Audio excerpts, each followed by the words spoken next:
Donc, je disais tantôt que après, à partir des différentes parties que nous avons vues, donc nous allons aborder la dernière partie du cours de la géodynamique interne.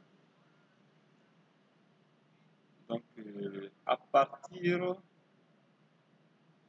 ou juste un petit rappel, dans l'étude des séismes et des volcans, nous avons vu qu'en étudiant les séismes et les volcans, il y a des conséquences de leur activité, de leur expression.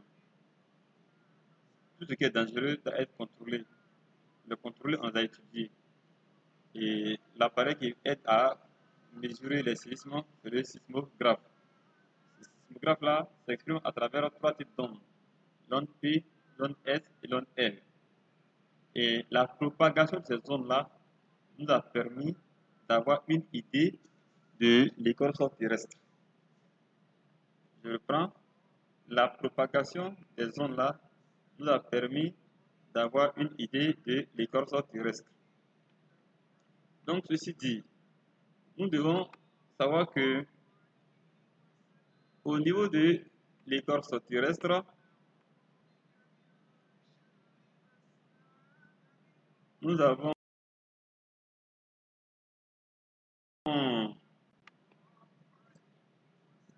je disais tantôt que les holographes des ondes P, S, L nous ont permis de savoir que la vitesse des ondes n'est pas la même partout.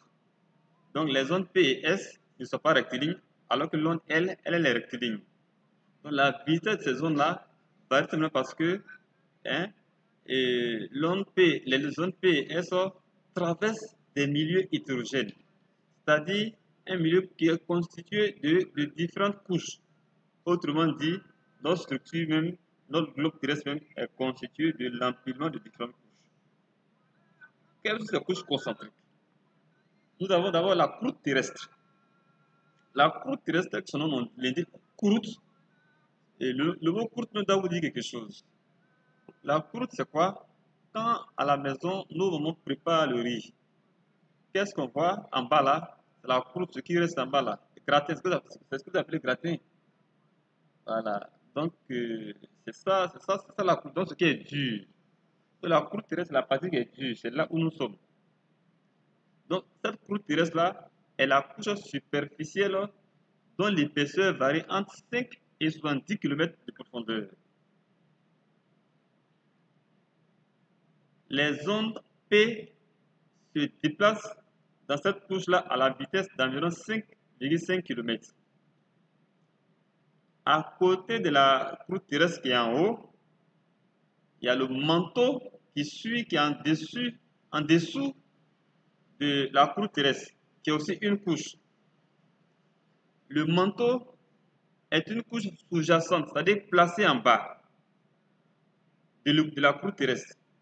Donc notre première couche, c'est la croûte terrestre, c'est là où nous sommes. Et en dessous de cette croûte-là, nous avons le manteau supérieur. Le manteau en lui-même, sachant que si vous avez un cahier devant vous, vous pouvez schématiser dès maintenant. Nous avons la croûte. Après la croûte, nous avons le manteau qui vient après la croûte. Le manteau se divise en deux. On a le manteau supérieur et on a le manteau inférieur. Et au niveau du manteau, les zones P se déplacent plus rapidement. Entre les deux couches, la croûte et le manteau, ces deux couches sont séparées par un élément appelé discontinu de Mohorovičić. Je reprends. La croûte et le manteau, ces deux couches sont séparées par une discontinuité appelée discontinuité de Mohorovičić, qui est marquée par une modification de la vitesse de propagation des ondes. Après les deux manteaux, vient encore une autre couche qu'on appelle le noyau. Le noyau également se divise en deux. Il y a le noyau interne et le noyau externe. Le noyau est séparé du manteau par la discontinuité de Gutenberg. Le noyau, je reprends, le noyau est séparé du manteau par la discontinuité de Gutenberg. Les deux noyaux, c'est-à-dire noyau interne et noyau externe, sont également séparés par une discontinuité appelée discontinuité de Lehmann. Je reprends. Les deux noyaux sont séparés également par une discontinuité qu'on appelle la discontinuité de Lehmann. Donc, au total, si je vous demande, si je vous pose la question de savoir combien de discontinuités nous avons ici, 2 secondes, 1 seconde. Bien, donc je reprends la discontinuité. On a la première discontinuité, c'est la discontinuité de Mohorovičić. Après la discontinuité de Mohorovičić, on a la discontinuité de Gutenberg. Après la discontinuité de Gutenberg, on a la discontinuité de Lehmann. Donc j'espère que vous avez bien compris cette partie. Donc je reprends. Nous sommes au niveau de la croûte terrestre. Et cette croûte terrestre-là est au niveau de la croûte terrestre, bien sûr, mais la croûte terrestre ne constitue pas la seule couche de l'écorce terrestre. À côté de la croûte terrestre, nous avons en dessous de la croûte terrestre, nous avons le manteau. Le manteau se divise en deux parties. On a le manteau supérieur et on a le manteau inférieur. Et après le manteau, nous avons le noyau. Le noyau également se divise en deux. On a le noyau interne, on a le noyau externe. Donc voilà un peu ce que je pouvais vous dire ici à travers ce cours-là.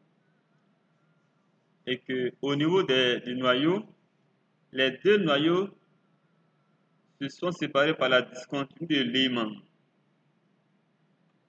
Entre le noyau et le manteau, on a une discontinuité de Gutenberg. Entre la croûte et les manteaux, on a la discontinuité de Mohorovičić. Donc, en un mot, voilà un peu les différents éléments que nous pouvons citer. Mais à côté de cela encore, il y a un autre élément encore précieux sur lequel nous allons revenir rapidement. Et je disais tantôt que vous savez très bien que la croûte, tel que son nom l'indique, croûte,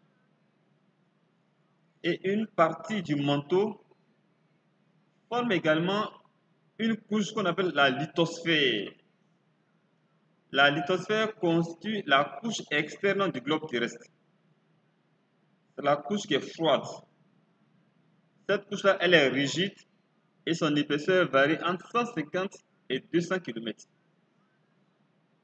Suivez bien. Hein?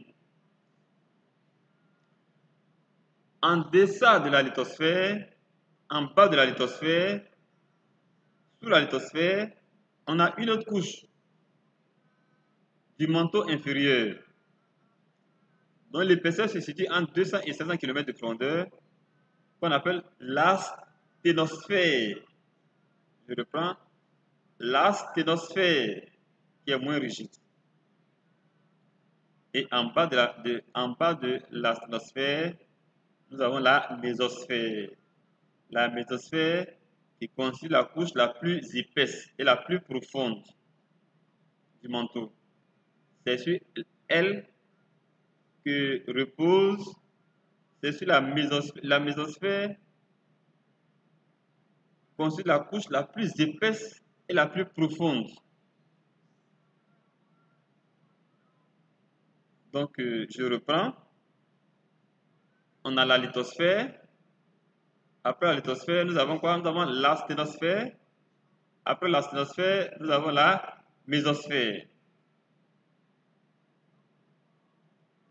Donc, voilà les différentes parties qui vous seront détaillées dans les cours. Donc, qu'est-ce qu'il faut retenir? On doit retenir simplement que dans l'étude des séismes, l'homme a appris beaucoup de choses. C'est l'étude des séismes qui a contribué à la connaissance de la structure de la Terre. C'est l'étude des séismes qui a permis de savoir que la Terre est constituée de plusieurs couches concentriques limitées par des discontinuités.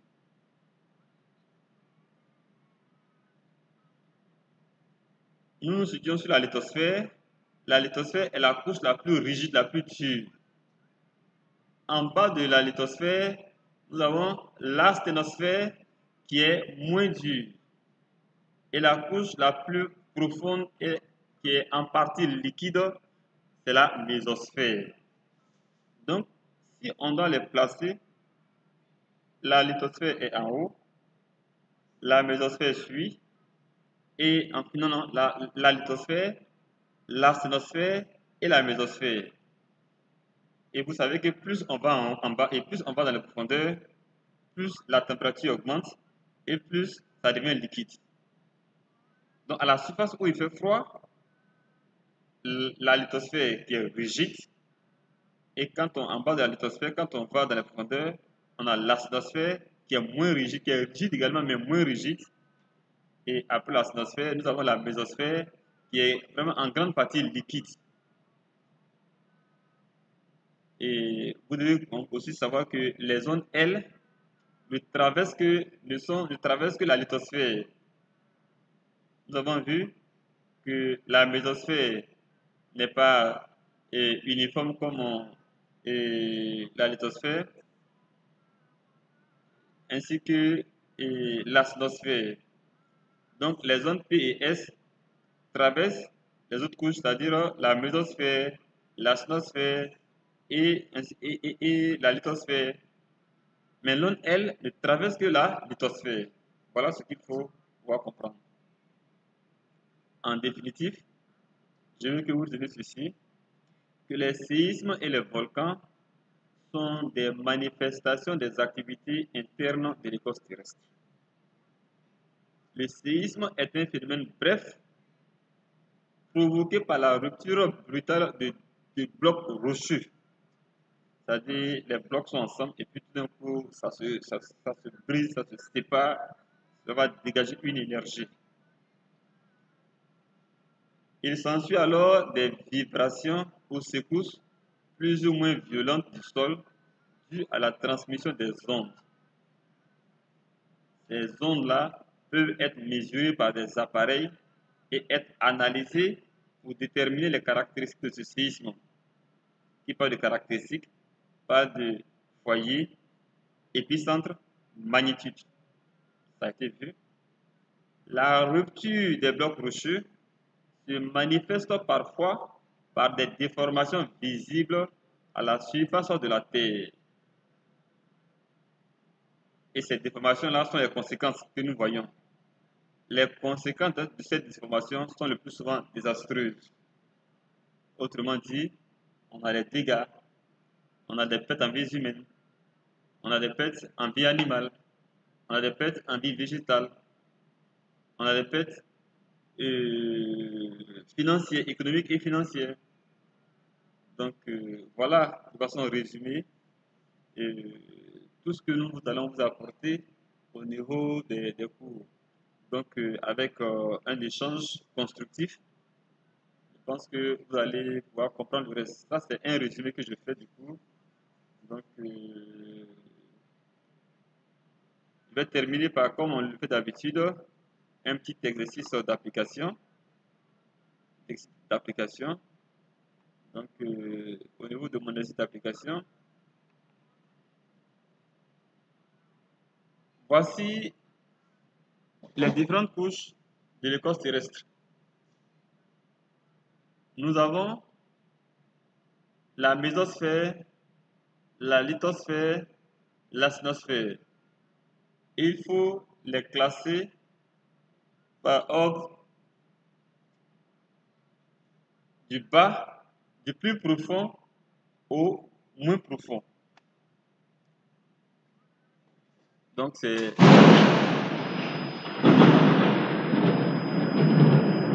l'exercice d'application.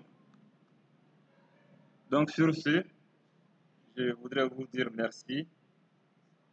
Assalamu alaikum wa rahmatullah wa barakatuh.